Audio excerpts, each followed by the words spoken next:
अक्टूबर का आधा महीना निकल चुका है, 2025 चल रहा है और इस महीने के 1 से लेके 16 तारीख तक का ईवी सेल्स डेटा आ चुका है। आप लोगों को कल मैसेज आता है कब हमको बताओगे ईवी सेल्स डेटा 1 से लेकर 16 तारीख। वैसे तुम लोग सवाल इसलिए भी पूछते हो कि आपको आधी कहानी पता चल जाती है कि किस कंपनी की डिमांड तगड़ी रहेगी इस महीने और कौन नंबर 1 कंपनी बन सकता है। यही सुनने के लिए आप लोग काफी समय से वेट करते हो और साथ ही साथ काफी लोग इस दिवाली में भी गाड़ी परचेस करने का सोच रहे होंगे। वो लोग सोच रहे होंगे कि यार किस गाड़ी की सबसे ज्यादा डिमांड है, किस गाड़ी को लोग ज्यादा परचेस करें, वो भी थोड़ा जानना जरूरी होता लोगों के लिए। तो मैंने सोचा चलो आज हम बता देते हैं आपको कि 1 से लेकर 16 तारीख तक किस कंपनी ने कितनी गाड़ियां सेल की है। लेकिन इस लिस्ट में बहुत सारे चेंजेस देखने को मिलने वाले। एक कंपनी है जो काफी तगड़ी पीट रही है, क्या वो एम्पेयर जैसी कंपनी बन जाएगी आगे जाके? पॉसिबिलिटी ऐसी कुछ लग रहा है। चलो चलते हैं सीधे बात करते हैं कि टॉप 10 लिस्ट में 1 से लेकर 16 तारीख के बीच में किसने कितनी गाड़ियां सेल की है। ओवरऑल गाड़ियों की बात करते हैं तो टोटल गाड़ियां सेल हुई है 1 से लेकर 16 तारीख तक 67,328 यूनिट, जो कि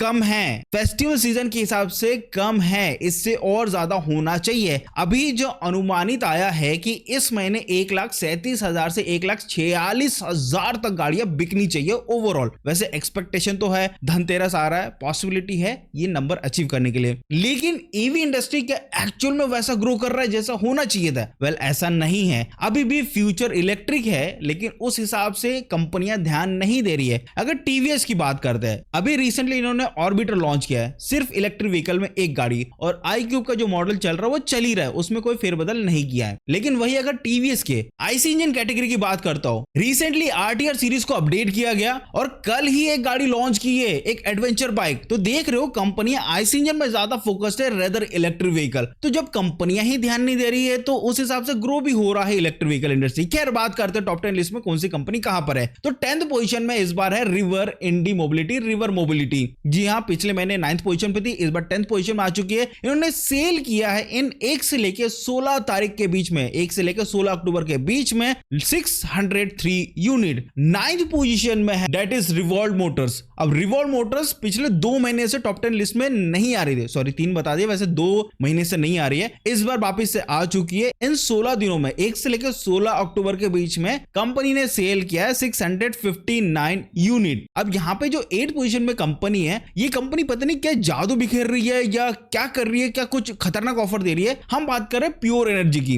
अब प्योर एनर्जी हर महीने टॉप 10 लिस्ट में होता ही होता है, पता नहीं क्या कर रहा है, ऐसा क्या गाड़ी बना रहा है कि लोग उनकी गाड़ी को परचेज कर रहे हैं, ऐसा क्या सेल्स वाले पुश कर रहे हैं। वेल कंपनी ने इन 16 दिनों में 1 से लेकर 16 अक्टूबर के बीच में सेल किया है 791 यूनिट, जो कि इस कंपनी के हिसाब से बहुत बढ़िया नंबर है। अब आती है यहाँ पे 7th पोजीशन में कौन सी कंपनी, तो यहाँ पे है बीगॉस ऑटो। देखो बीगॉस के पास ठीक ठाक गाड़ी है और अच्छी खासी गाड़ियां देखने को मिलती है और ठीक ठाक इनके सेल भी होते हैं। वेल इस कंपनी ने इन 16 दिनों में 1 से लेके 16 अक्टूबर के बीच में सेल किया है 1354 यूनिट, जो कि काफी अच्छा नंबर है। 6ठे पोजीशन में है ग्रेव्स मोबिलिटी। देखो ये कंपनी की हालत जब से ओला इलेक्ट्रिक आई है तब से उतना कुछ खास चल नहीं रहा है। इनके सेल्स ठीक ठाक ही चल रहे हैं, कुछ समय पहले तक इनके सेल्स लगभग 5-6 हजार तक चले जा रहे थे। अब फेस्टिवल सीजन है तो थोड़े से नंबर ज्यादा देखने को मिल रहे हैं। 1 से लेकर 16 अक्टूबर के बीच में इन्होंने सेल किया है 3,381 यूनिट। अब 5th पोजीशन में जो कंपनी है, बड़ा दुख होता है सुन के, बट बोलना पड़ रहा है, ओला इलेक्ट्रिक है। अब ये जो कंपनी है ना, क्या नेक्स्ट एम्पियर कंपनी बन सकती? जी हाँ, एम्पियर कंपनी वो कंपनी थी जो काफी समय से नंबर 1 कंपनी बनी हुई थी, लेकिन जिस हिसाब से उनकी डिमांड हुई, जिस हिसाब से उनकी चीजें चल रही है, वो कंपनी कितनी नीचे आ चुकी है। अब ओला की बात करें तो यार ओला कंपनी के भी उतने कुछ खास नंबर देखने को नहीं मिल रहे। कंपनी ने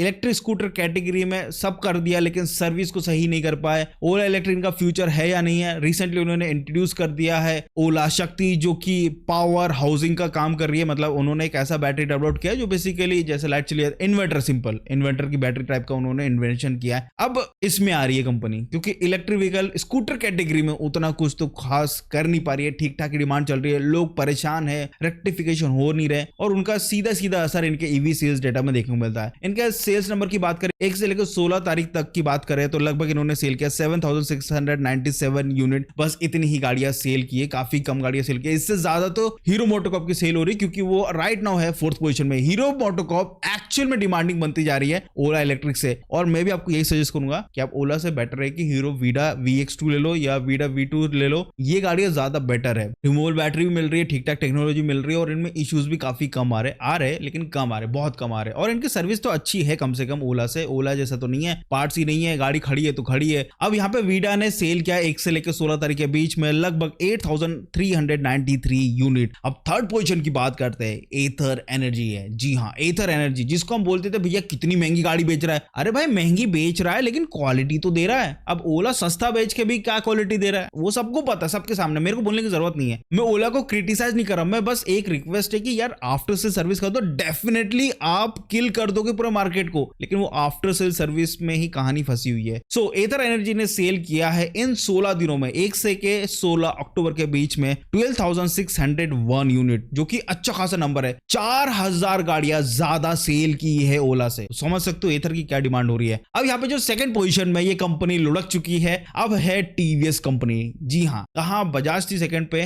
और जब से बजाज ने वो कारनामा करके दिखाया ना कि हाँ रेयर अर्थ मैग्नेट का पूरा बंदोबस्त कर लिया लोगों ने, उसके बाद इनके जो प्रोडक्शन भाई कंटिन्यू किया, and right now Bajaj number 1 है। फिलहाल बात कर लेते हैं नंबर 2 टीवीएस मोटोकॉर्प। इन्होंने सेल किया 1 से लेके 16 तारीख के बीच में, जी हाँ 1 से लेके 16 अक्टूबर के बीच में लगभग 14,089 यूनिट, जो कि काफी अच्छा नंबर है, क्योंकि इनके नंबर्स और भी ज्यादा देखने को मिलने वाले। लगभग ये 22-23 हजार तक जाएगा इनका नंबर। और नंबर 1 पोजीशन में राइट नाउ है बजाज चेतक, जो पिछले कुछ महीने से स्ट्रगल कर रही थी। जैसे रेयर अर्थ मैग्नेट का इनका इशू खत्म हुआ, उसके बाद तुम नंबर देखो, सेल्स नंबर देखो। सो इन्होंने 1 से लेके 16 अक्टूबर के बीच में लगभग सेल किया है 14,461 यूनिट, जो कि काफी अच्छा नंबर है। और बजाज की गाड़ियां डिमांडिंग है भाई, सॉलिड बिल्ड क्वालिटी के साथ काफी अच्छी क्वालिटी मिल रही है, अच्छे खासी चीजें मिल रही है। बैटरी का इशू है वो काफी लोग बोल रहे हैं, लेकिन काफी लोगों को नहीं भी इशू है, बहुत लिमिटेड लोगों को इशू आ रहा है। बट कंपनी ऐसा नहीं है कि भाई रेक्टिफाई नहीं करी,